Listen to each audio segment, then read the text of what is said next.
An operational amplifier, sometimes called an op-amp, is a DC-coupled, high-gain analog amplifier whose behavior is usually controlled by external components.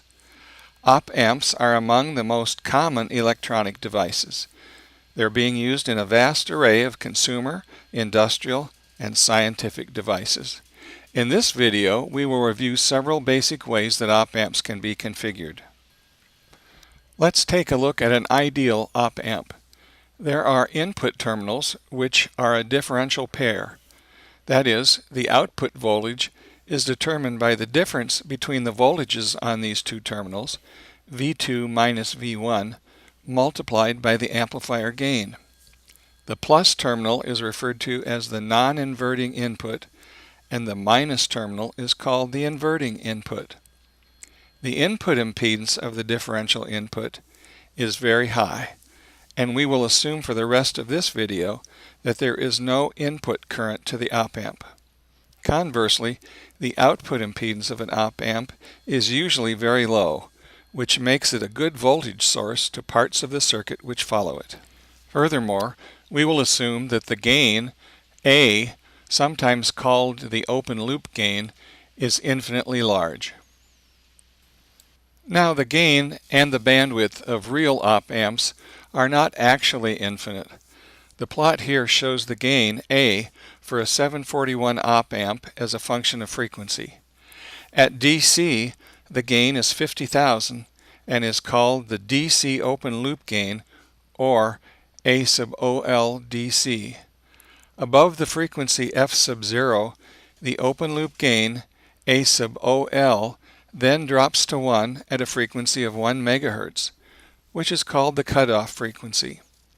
The gain times the cutoff frequency represented by the blue curve is called the gain bandwidth product, which for the 741 is 1 million for all frequencies above F sub 0. So we will see later that the gain of an op-amp circuit will be controlled by external components such as resistors and capacitors.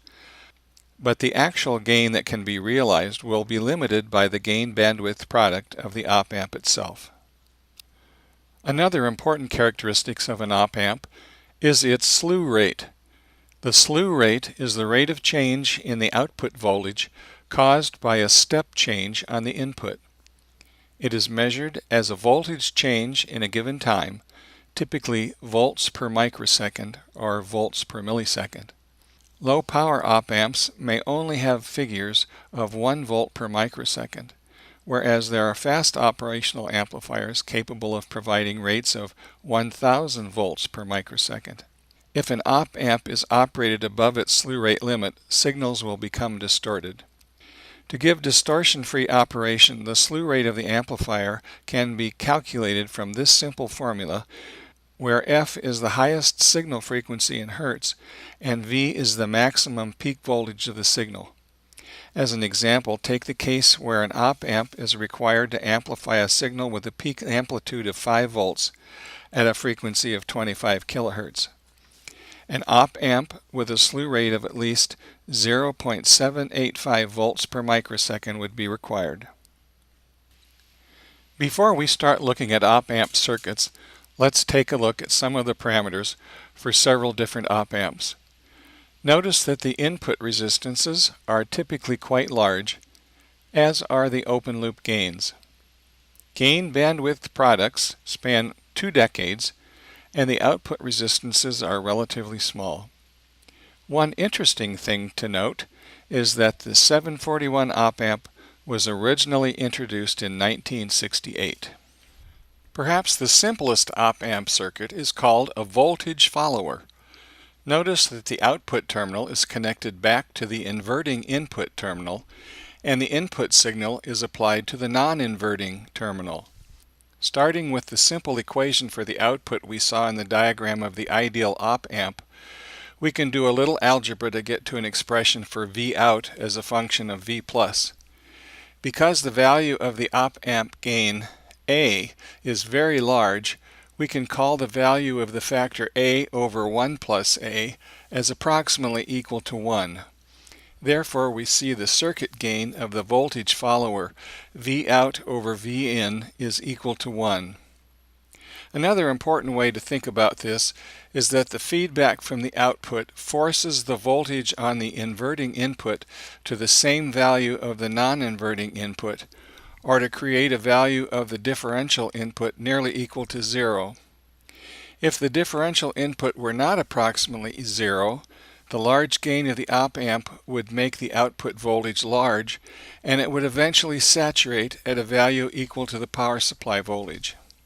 We will see later that successful op-amp circuits will operate with the differential input approximately equal to 0. So what good is an amplifier with a gain of 1? Well, it's good because the input impedance is very high, and it can be used to buffer or separate two parts of a circuit with very different impedances, and it can operate with a wide range of frequencies. Another very common circuit is the inverting op-amp. We're going to look at the gain of this arrangement, which will be controlled by these two resistors and not by the very large inherent gain of the op-amp itself. Here are two important things to understand about this circuit. Since the non-inverting input is grounded, the fact that the differential input must be approximately 0 means that the inverting input will also be approximately 0, which is described as a virtual ground. Secondly, the very high input impedance means that there will be no current flow into and out of the differential input. Therefore, the currents through the two resistors will be the same. From Ohm's law, we can write expressions for these currents. Notice the minus sign, I sub FB. With a simple algebraic manipulation, we see that the gain for this circuit is minus R2 divided by R1. So one could substitute physically different integrated circuits of the same type, but which have statistically different values of the open loop gain, A, but this circuit will have exactly the same gain because it is determined by the two external resistors and not the open loop gain of the op-amp. A fairly simple extension of the inverting amplifier is the summing op-amp. Without going through the details of equating the currents, we can see that the output voltage is the weighted sum of the three input voltages. If the three input resistors were equal to the value R sub in, then the output voltage would be the simple sum of the three inputs.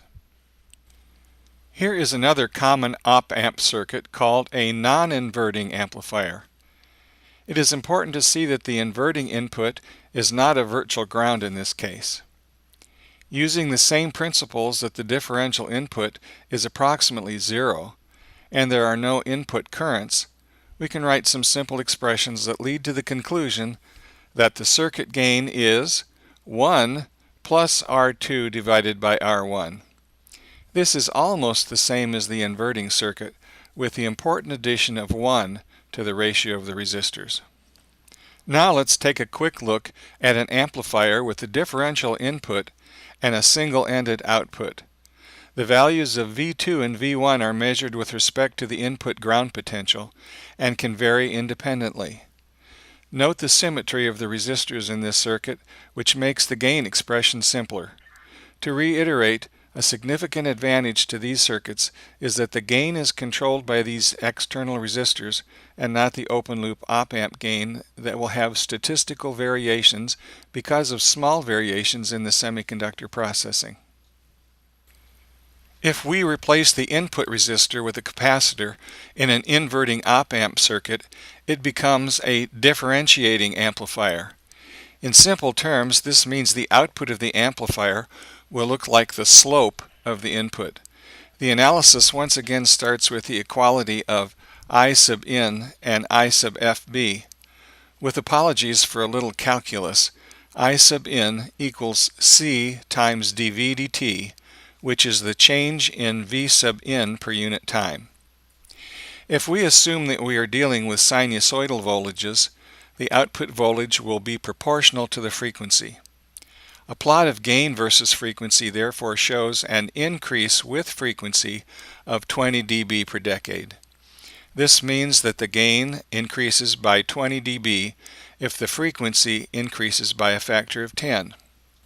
Now in reality, this simple differentiating amplifier is not often used because at high frequencies the output becomes noisy, unstable, and can begin oscillating. Also, this is a case where the high frequency gain becomes limited by the gain bandwidth properties of the op-amp and becomes dependent on the statistical nature of semiconductor processing for the specific integrated circuit used. Look at the waveforms we expect for a differentiating amplifier. Once again, the output is derived from the slope of the input. So for a square wave input, we will see output pulses at the rising and falling edges of the square wave. For a triangular input, the output will be a square wave, and a sine wave input will generate a cosine wave at the output. Here are some changes to the differentiating amplifier that make it much more practical. The resistor R sub n is added in series with the input capacitor, and C sub f is added in parallel to the feedback resistor R sub f. Now there are three frequency ranges to consider. For frequencies in the lowest range, we see the 20 dB per decade behavior. In the middle range, the behavior is like a plane inverting amplifier, and in the high range, the gain eventually decreases to 1 and below. The points where the gain becomes 1, or 0 dB, are determined by the RC products shown below the x-axis. Let's look at a more specific example with actual values for the components. This circuit diagram was entered into a circuit modeling program called MicroCap. An AC analysis results in a plot of the gain in dB as a function of the frequency in hertz. A transient analysis shows the results for a periodic square wave input shown along the bottom. The output is shown on the top as a series of spikes or pulses that occur at the rising and falling edges of the input. The polarity of the output pulses reflects the fact that the output is inverted so that positive going pulses occur when the square wave drops. The complement to the differentiating amplifier is the integrating op-amp. The simple version shown in this schematic has the position of the resistor and capacitor reversed.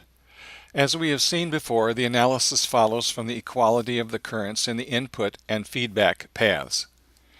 Ignoring the calculus, we can look at the bottom line and see the results for AC sine waves. In this case, the gain is inversely proportional to the frequency. This relationship is indicated in the chart to the left, which shows the gain drops by 20 dB per decade, or in other words, the gain decreases by 20 decibel when the frequency increases by a factor of 10. The process of integration can be described as the area under the curve, and this is more or less the opposite of the slope of the curve. So the waveforms produced by the integrating op-amp are the reverse of those of the differentiating op-amp. Narrow pulses or spikes produce a square wave produces a triangular wave, and a cosine wave produces a sine wave. As you might guess, this simple version of the integrating op-amp circuit has some drawbacks.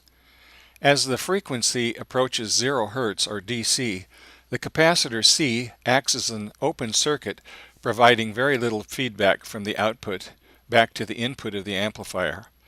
Then the amplifier is effectively connected to an open loop amplifier, which has a very high open loop gain. This results in the output voltage saturating at the supply voltage, which isn't a very effective amplifier. One way around this problem is to put a resistor in parallel with the feedback capacitor C. Now at low frequencies, the capacitive reactance is very, very large, and the parallel combination of R sub F and C is approximately equal to just the resistor alone. So this circuit behaves just like the inverting op-amp we saw earlier, with the gain equal to minus the feedback resistor R sub F divided by the input resistor R sub N. At higher frequencies, the capacitor begins to exert its influence and the gain begins to drop at 20 dB per decade. Let's look at another specific case with the MicroCap circuit modeler. We can see from this schematic that at low frequencies the gain will be the ratio of the two resistors, that is, 200K divided by 50K, which is a value of 4 or 12 dB.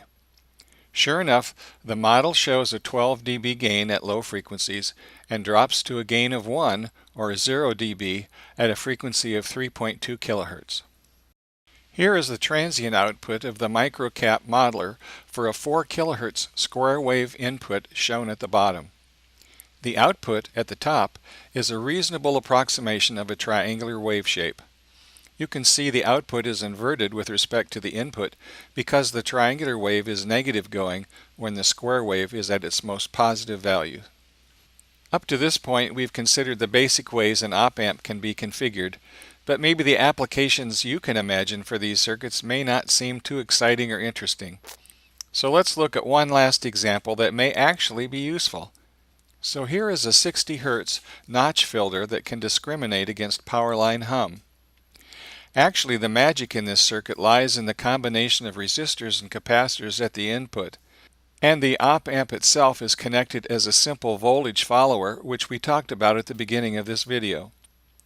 The large input impedance and the low output impedance of the op-amp is used effectively in this case, and the microcap modeler shows a 50 decibel discrimination against signals at 60 Hz.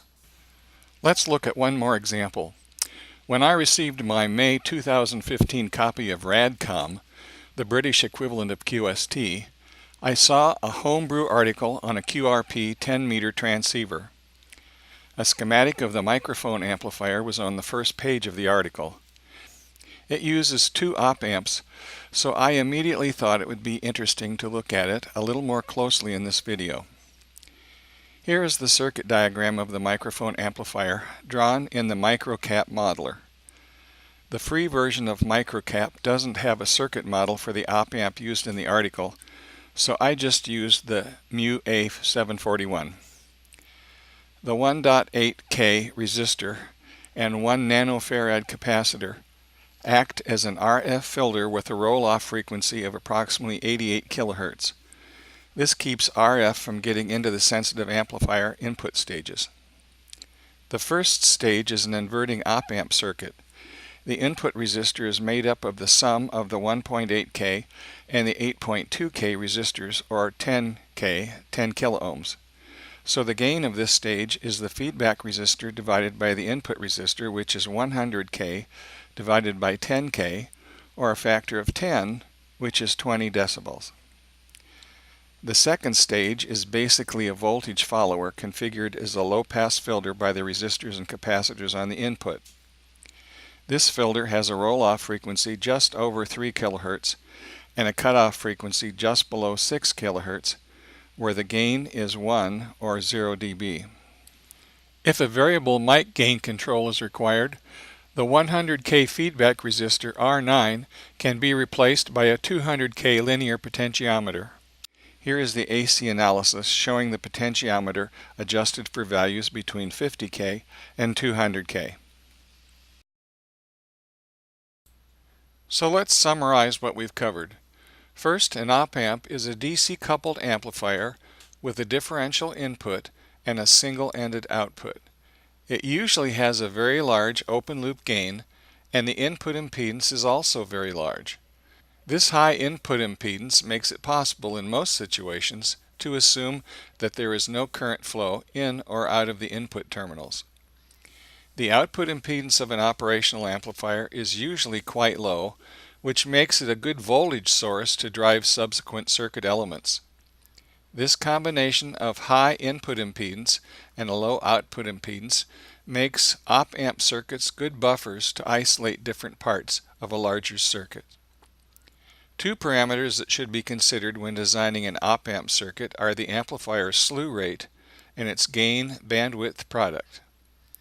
Most successful op-amp circuits use passive components like resistors and capacitors in feedback arrangements to control the gain and frequency response of the amplifiers.